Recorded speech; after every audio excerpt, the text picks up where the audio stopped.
Imagine sortir une nuit, lampe à la main, pensant protéger votre travail, et réaliser soudain que vous n'êtes plus le prédateur, mais presque la proie.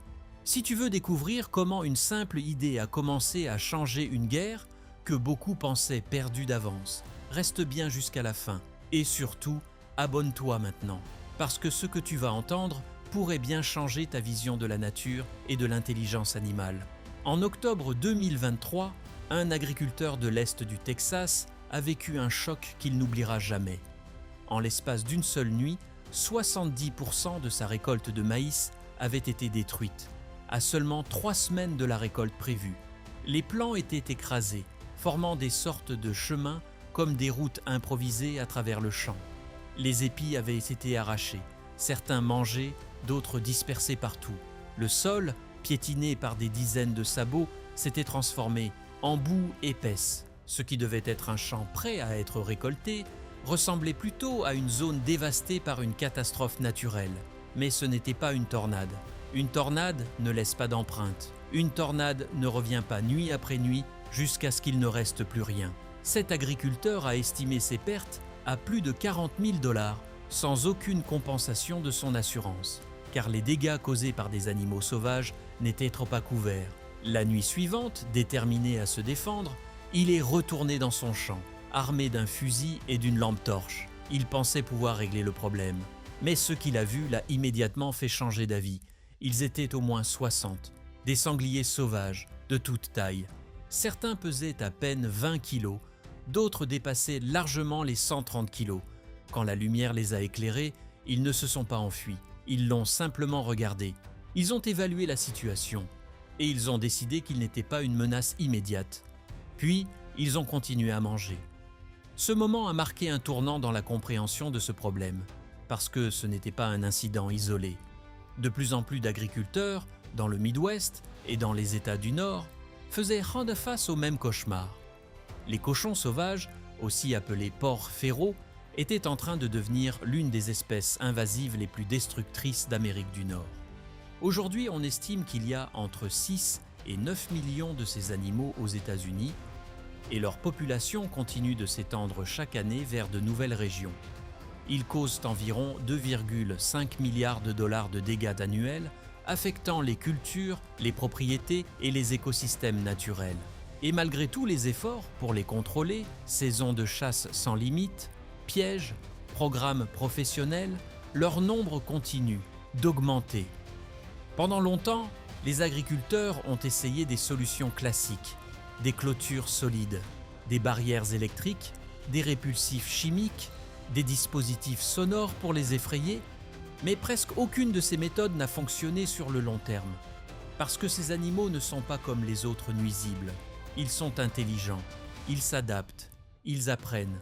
Et surtout, ils se reproduisent à une vitesse impressionnante. Une seule femelle peut avoir 2 portées par an, avec en moyenne 6 petits à chaque fois. Et ces petits peuvent eux-mêmes commencer à se reproduire dès l'âge de 6 mois. Si on fait le calcul, leur population peut exploser en très peu de temps. C'est pour cela que le problème semblait sans solution. Mais ces dernières années, quelque chose a changé. Pas temporairement, pas partiellement, mais d'une manière durable.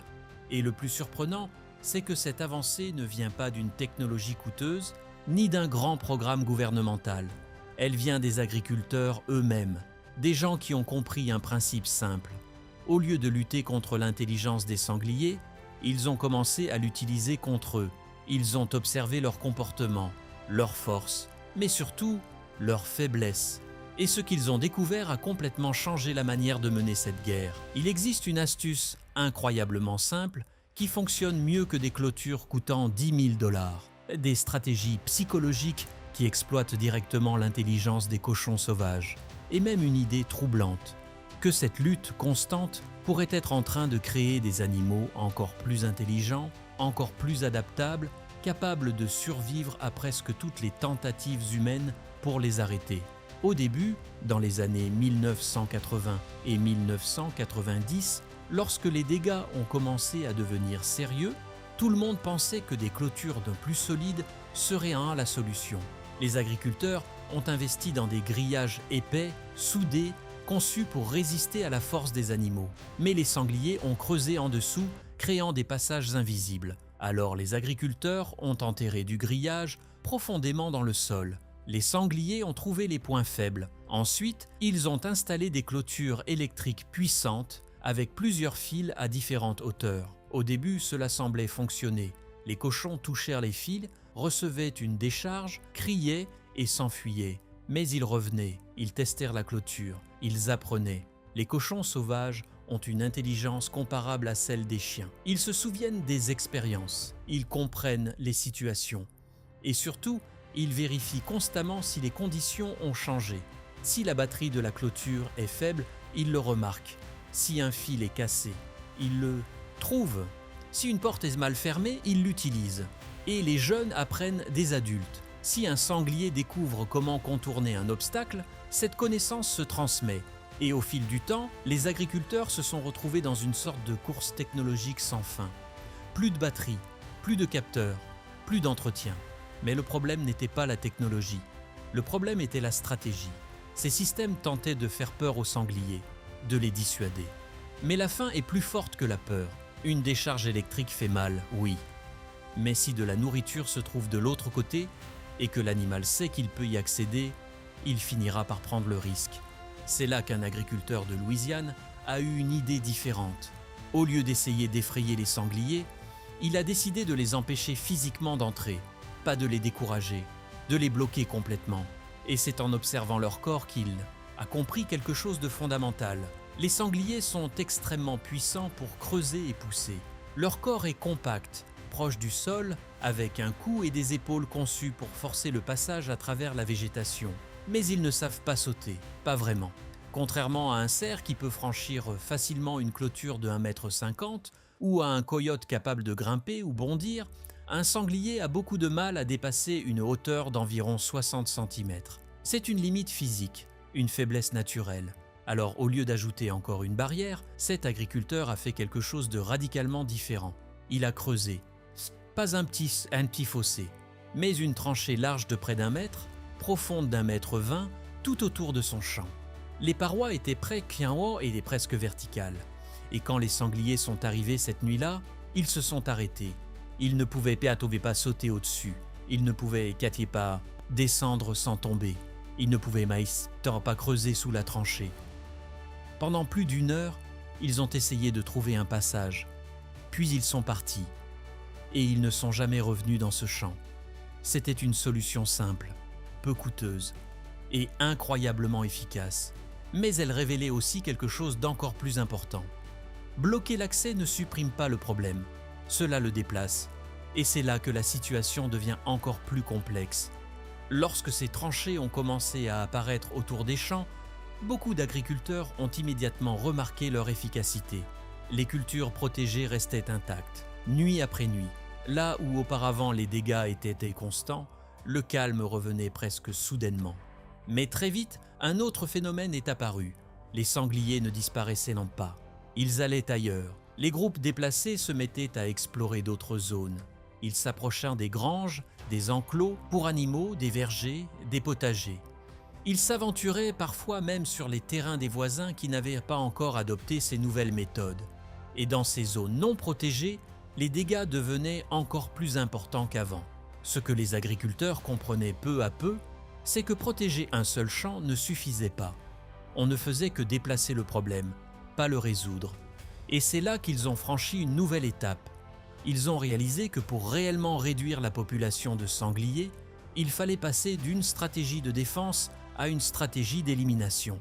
Mais là encore, les méthodes traditionnelles ont montré leurs limites. La chasse, par exemple, semblait être une solution évidente. Pourtant, dans la pratique, elle s'est révélée largement inefficace pour contrôler les populations sur le long terme. Les sangliers qui survivent aux premières tentatives deviennent rapidement méfiants.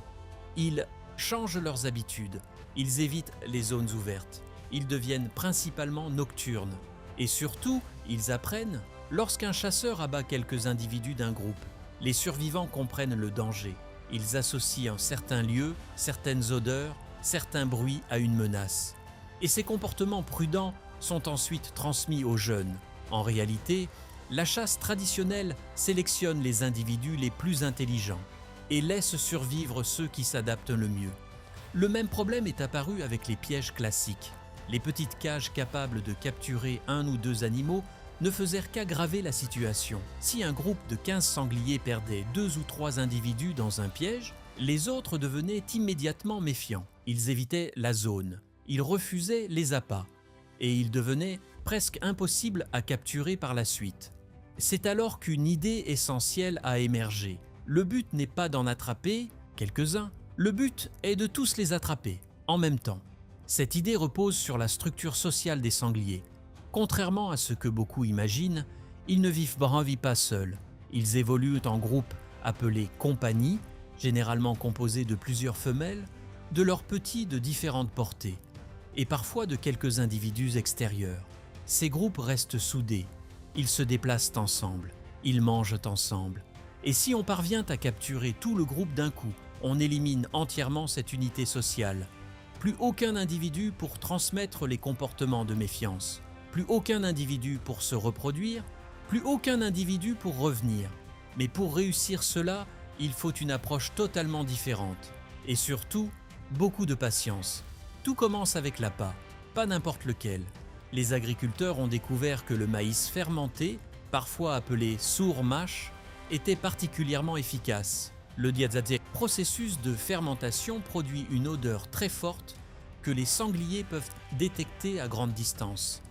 Et le goût légèrement alcoolisé semble les attirer encore plus. Au début, il n'y a aucun piège, aucun dispositif visible, rien qui puisse susciter la méfiance. Les agriculteurs déposent simplement cet appât au même endroit, nuit après nuit, et ils attendent. Les sangliers finissent par trouver la nourriture. Ils reviennent, puis ils s'habituent.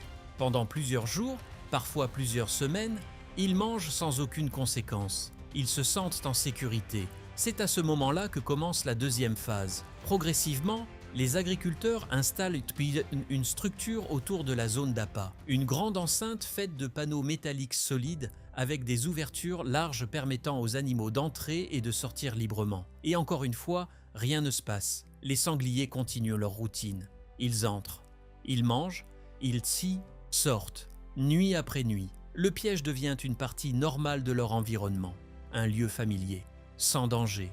Pendant ce temps, les agriculteurs observent. Ils utilisent des caméras pour identifier chaque individu du groupe, ils comptent, ils apprennent leurs habitudes, ils s'assurent de connaître exactement la taille du groupe. Et c'est seulement lorsque tous les individus sont identifiés que la dernière étape commence. Les pièges modernes ne fonctionnent plus avec des mécanismes automatiques déclenchés par un seul animal, parce que cela risquerait de capturer seulement une partie du groupe, laissant les autres s'échapper et apprendre à éviter le piège. À la place, les agriculteurs utilisent des systèmes contrôlés à distance. Grâce à des caméras en direct, ils peuvent observer le groupe en temps réel depuis leur téléphone. Ils attendent le moment précis où tous les sangliers sont à l'intérieur de l'enceinte, pas un de moins. Puis, d'un simple geste, ils déclenchent la fermeture. Une porte lourde se referme et le groupe entier est capturé. Cette méthode a transformé l'efficacité du piégeage. Lorsqu'elle est appliquée correctement, elle permet de capturer presque 100% des individus d'un groupe ciblé. Et surtout, elle empêche la transmission des comportements de méfiance. Mais même avec ces avancées, un autre défi est apparu. Les sangliers devenaient de plus en plus actifs la nuit. Dans les zones fortement chassées, ils ont presque complètement abandonné les activités diurnes. Ils restent cachés pendant la journée dans des zones denses et difficiles d'accès. Puis, dès que la nuit tombe, ils sortent pour se nourrir. Ce changement a poussé les agriculteurs et les chasseurs à s'adapter une fois de plus. Et c'est là qu'une technologie, autrefois réservée à l'armée, est entrée en jeu. Les caméras thermiques. Ces dispositifs permettent de détecter la chaleur corporelle des animaux, même dans l'obscurité totale. Il n'est plus nécessaire d'utiliser une lampe. Il n'est plus nécessaire de voir directement l'animal. La chaleur suffit. Et les sangliers, avec leur corps chaud contrastant avec l'air nocturne plus froid, deviennent immédiatement visibles. Ce qui rend cette technologie encore plus intéressante, c'est son évolution. Il y a une quinzaine d'années, ces équipements coûtaient environ $10 000 ce qui les rendait inaccessibles pour la plupart des agriculteurs. Aujourd'hui, des modèles performants sont disponibles pour 2000 à 3000 dollars et leur efficacité est impressionnante. Un chasseur équipé d'une caméra thermique peut observer un champ entier ou une zone boisée à distance. Il peut repérer des animaux invisibles à l'œil nu et il peut agir avec une précision bien supérieure aux méthodes traditionnelles. Souvent, ces opérations se font en équipe. Les chasseurs se positionnent stratégiquement, anticipant les déplacements des sangliers. Ils utilisent des armes adaptées, parfois équipées de silencieux, pour éviter de disperser le groupe trop rapidement. Cela permet d'éliminer plusieurs individus avant que les autres ne réagissent. Mais malgré toutes ces techniques, tranchées, pièges intelligents, chasse nocturne, un problème fondamental reste entier. Un agriculteur peut protéger son terrain, il peut réduire la population sur sa propriété. Mais les sangliers ne respectent pas les frontières. Ils parcourent de vastes territoires, parfois plus de 70 km². Et s'ils disparaissent d'une zone, d'autres prennent leur place. C'est là que la situation devient vraiment complexe et que la solution ne dépend plus seulement des individus, mais de toute une communauté. C'est à ce moment précis que les agriculteurs ont compris quelque chose d'essentiel. Ce combat ne peut pas être gagné seul. Un seul terrain protégé ne suffit pas. Une seule exploitation bien gérée ne suffit pas. Même plusieurs fermes organisées ne suffisent pas si le reste de la région ne suit pas. Les sangliers se déplacent librement, traversent les propriétés, explorent de nouveaux territoires et s'installent là où les conditions sont favorables. Alors même si une zone est entièrement nettoyée, elle ne le reste jamais longtemps. D'autres groupes arrivent et tout recommence. C'est pour cette raison que certaines régions, notamment au Texas, ont commencé à mettre en place des systèmes de coopération à grande échelle, des programmes où les propriétaires terriens travaillent ensemble, partagent des informations, coordonnent leurs actions et financent collectivement des équipes spécialisées dans le piégeage et le contrôle des populations. Ces efforts sont organisés sur de vastes zones, parfois à l'échelle de bassins entiers ou de régions naturelles complètes. Et c'est seulement à ce niveau que les résultats deviennent vraiment visibles sur le long terme. Parce que le véritable défi ne réside pas uniquement dans les méthodes, il réside dans les chiffres. Une seule femelle peut donner naissance à 12 petits par an si elle a 2 portées. Si la moitié de ces petits sont des femelles, cela signifie 6 nouvelles reproductrices. Et chacune d'elles peut à son tour produire 12 petits l'année suivante. En partant d'un seul individu, la population peut atteindre des centaines en quelques générations. C'est pour cela que les experts estiment qu'il faut éliminer au moins 70% des sangliers chaque année, simplement pour stabiliser leur nombre. Et pour réellement réduire la population, il faut dépasser 80, voire 90%. Un objectif extrêmement difficile à atteindre, surtout sans coordination. Mais les défis ne s'arrêtent pas là. Les sangliers possèdent des caractéristiques biologiques qui les rendent particulièrement résistants. Ils sont omnivores, capables de s'adapter à presque toutes les sources de nourriture. Leur peau est épaisse, leurs muscles puissants, ce qui les rend difficiles à éliminer rapidement. Leur cycle de reproduction est court, ce qui permet à leur population de rebondir très vite après des pertes. Et comme si cela ne suffisait pas, l'être humain a lui-même contribué à aggraver le problème. Dans de nombreux cas, les sangliers n'ont pas colonisé certaines régions naturellement. Ils y ont été introduits volontairement. Des individus ont été déplacés illégalement par des chasseurs cherchant à créer de nouvelles opportunités de chasse. Ces introductions ont accéléré leur expansion à une vitesse bien supérieure à ce qui aurait été possible naturellement. Résultat, des zones entières se retrouvent envahies sans être préparées, sans expérience, sans outils, sans coordination. Mais au-delà de tous ces facteurs, un phénomène encore plus inquiétant commence à émerger. Un phénomène que les agriculteurs et les chasseurs observent de plus en plus souvent. Les sangliers semblent devenir plus intelligents. Pas nécessairement individuellement, mais collectivement. Les individus les plus faciles à capturer ou à abattre disparaissent en premier. Ceux qui survivent sont les plus prudents, les plus adaptables, les plus capables d'apprendre. Et si ces traits sont transmis génétiquement, ce qui semble être le cas chez les porcs domestiques, alors, sans le vouloir, les humains pourraient être en train de sélectionner une population de sangliers de plus en plus difficile à contrôler. Certains témoignages parlent de groupes capables d'éviter des caméras installées dans la nature. D'autres décrivent des changements de comportement immédiats après le passage d'humains dans une zone. Des mâles isolés qui semblent volontairement éviter les groupes ayant été piégés. Ce ne sont pas des réactions simples, ce sont des adaptations. Et dans les régions du nord des États-Unis et du Canada, une autre inquiétude apparaît.